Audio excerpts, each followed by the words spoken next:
Hello दोस्तों, नमस्कार। आज हम ज्योग्राफी के टॉपिक भूकंप के बारे में पढ़ेंगे। भूकंप का परिचय। भूकंप का परिचय दिया गया है। भूकंप आने के कारण और वितरण, इसका प्रभाव क्या क्या होते हैं। भूकंप का जो वर्गीकरण किया गया है, भूकंप तरंगों के प्रकार के आधार पर किया गया है और भूकंप के मूल की गहराई के आधार पर किया गया है। कारण जो होता है, एक प्राकृतिक कारण होता है और दूसरा मानवीय कारण होता है। इसका वितरण जो विश्व और भारत दोनों में पाया जाता है। इसका प्रभाव नकारात्मक और सकारात्मक दोनों होते हैं। पृथ्वी का जो आंतरिक भाग है वो स्थिर नहीं है, अभी तो क्या है, वो गतिशील है।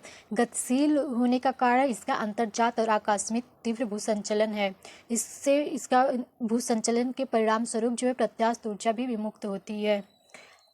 भूकंप कैसे आता है? पहले तरंगे उत्पन्न होती हैं पृथ्वी में, तो फिर वो तरंगे जो है धरातल पर आती हैं। फिर वो जो तरंगे होती हैं हलचल मचाती हैं, जिससे भूकंप की उत्पत्ति होती है।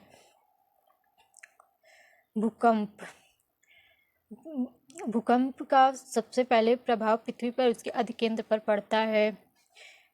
अधिकेंद्र किसे कहते हैं? जहां धरातल पर भूकंप की तरंगे सर्वप्रथम पहुंचती हैं। फोकस से 90 डिग्री समकोणीय दूरी पर ये होता है अधिकेंद्र। अधिकेंद्र पर भूकंप सबसे पहले पहुंचता है। पृथ्वी के जिस स्थान पर सबसे पहले पहुंचता है उस स्थान को अधिकेंद्र कहा जाता है। काल्पनिक रेखाएं होती हैं। एक समानुपातिक आने वाले स्थानों को मिलाने वाली खींची गई रेखा को कहते हैं समभूकंप रेखा, उसको कहते हैं। एक समान समय पर भूकंप वाले स्थानों को मिलाते हुए खींची गई काल्पनिक रेखा को सभूकंप रेखा कहते हैं। अगर एक समान समय रहेगा तो उसको सभूकंप कहा जाएगा। एक समान समय पर। अगर एक समान तीव्रता की रहेगी तो उसे समभूकंप कहा जाएगा। समान तीव्रता के रहने पर उसको समभूकंप कहा जाएगा, जबकि समान समय पर होगा तो उसको सभूकंप कहा जाएगा।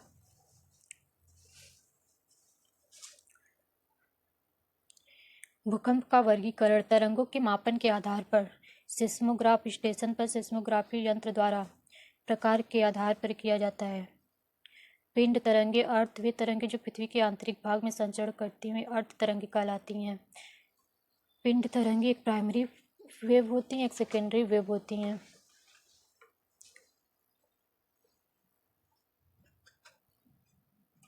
चट्टानों के घनत्व और तरंगों की गति के मध्य समानुपाती संबंध होता है। विभिन्न माध्यम में इनकी गति भिन्न भिन्न होती है। इन तरंगों को अभिलेख सेस्मोग्राफ स्टेशन पर मापा जाता है। प्राथमिक तरंगों के बाद होता है, इसलिए द्वितीय अथवा गौड़ तरंगे भी कहते हैं। इनका वेग प्राथमिक से कम 4 से 6 किमी सेकेंड होता है।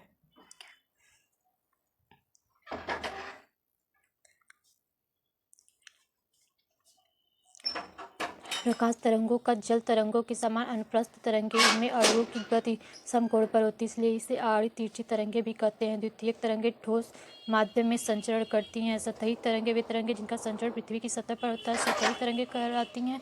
प्रकार एक यल वेव होता है, एक पी वेव होता है।